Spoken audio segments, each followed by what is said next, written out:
ஒவ்வொரு வீடியோல இதையே பண்றீங்க என்ன ஒரு மொழியிலே புதுசாக விட்டுக்கிட்டே இருக்காங்கல்ல. நார்மலாக போயிருங்க, நிறைய பேர் புரிய மாட்டேங்குது. வள்ளல் மீடியா நேயர்கள், இந்த வடசென்னை படம் அப்படின்னு எடுத்துக்கிட்டீங்க அப்படின்னா, வடசென்னை படத்தில் நீங்கள் இந்த ராஜன் அப்படிங்கிற அந்த கேரக்டர்லாம் பார்த்துருப்பீங்க. இப்போ ராஜன்கிற கேரக்டர் அது ஒரு அங்கே இருக்கக்கூடிய சில ரியல் லைஃப் நபர்கள் மீது இன்ஸ்பயர் ஆகி உருவாக்கப்பட்டு இருந்தாலும் அது ஒரு கற்பனை கதாபாத்திரம்னே வச்சுக்குவோம். இந்த படத்தில் அப்படி தான் சொல்கிறாங்க, இது கற்பனை கதாபாத்திரம், இதுக்கு டிஸ்க்ளைமர் வந்து அவங்களே போட்டுக்கோங்கன்னு அந்த ஒரு மேக்கிங்லேயே அந்த டிஸ்க்ளைமர் சொல்கிறது நல்லா தான் இருந்துச்சு. அப்போ அந்த மாதிரி ஒரு கற்பனையாக ஒரு கதாபாத்திரத்தை பண்ணும் பொழுது அந்த கதாபாத்திரம் அந்த சூழலில் என்னன்னு பார்த்தீங்கன்னா அந்த பகுதி மக்களுக்கான ஒரு நபராக, அந்த பகுதி மக்களுக்கு ஒரு பிரச்சனைங்கும் பொழுது முன்னிக்கிற நபராக காட்டுறாங்க. பட் ஆனால் அந்த நபர் சரியான ஒரு தொழிலை செய்கிறாரான்னு பார்த்தா கிடையாது. அந்த நபர் வந்து கள்ளக்கடத்தல் தான் செய்கிறாரு.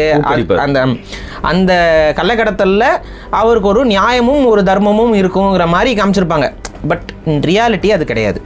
ரியாலிட்டி நீங்கள் பார்க்கக்கூடிய எந்த ரவுடிக்கிட்டையுமே கள்ளக்கடத்தல் செய்கிறவர், ஆனால் வந்து அவர்கிட்ட வந்து ஒரு தர்மம் இருக்கும், ஒரு நியாயம் இருக்கும், இருக்கிறதுக்கு வாய்ப்பே இல்லை. ஸோ கள்ளக்கடத்தல்னு போயிட்டீங்க அப்படின்னா இதை மாற்றி விட்டினா இவ்வளோ கமிஷன், அதாவது ஒரு எலக்ட்ரானிக் கூட்ஸ் வருது, அதை நீங்கள் மாற்றி விட்டால் இவ்வளோ கமிஷன், வேறு ஏதாவது மாற்றி விட்டிங்கன்னா தங்கத்தை மாற்றி விட்டிங்கன்னா இவ்வளோ கமிஷன், இந்த மாதிரி போதை வஸ்துக்களை மாற்றி விட்டால் இவ்வளோ கமிஷன் இருக்கும். இதில் இந்த போதை வஸ்து இந்த மாதிரியான விஷயங்களுக்குலாம் கமிஷனோட அமௌண்ட் வந்து ரொம்ப அதிகம்.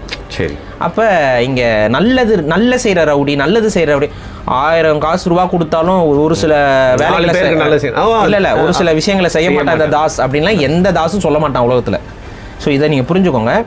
கள்ளக்கடத்தல் அப்படின்னு நீங்கள் வந்துட்டிங்கன்னா, இந்த மாதிரி ஒரு தப்பான தொழில் அப்படின்னு வந்துட்டிங்கன்னா, அரசாங்கம் அங்கீகரிக்கப்படாத தொழில்கள்னு எடுத்துக்கிட்டிங்க அப்படின்னா அதில் முடிஞ்ச வரைக்கும் எவ்வளோ சம்பாரித்து எப்படி செட்டில் ஆகலாங்கிற மைண்ட் செட்டு தான் இருக்கும். கண்டிப்பாக அவங்க சம்பாதிக்கிறதுல ஒரு சிலர் உதவி செய்வாங்க, ஒரு சிலர் வந்து அந்த உதவி செய்கிறதே எதுக்கு அப்படின்னு பார்த்தீங்கன்னா அந்த மக்களுக்கு நல்லது செய்யணுங்கிற நோக்கமாக இருக்காது. மாறாக அப்படி செய்வதன் மூலமாக தன்னை பாதுகாத்துக்கிறதுக்கு ஒரு பெருங்கூட்டத்தை உருவாக்கிறது.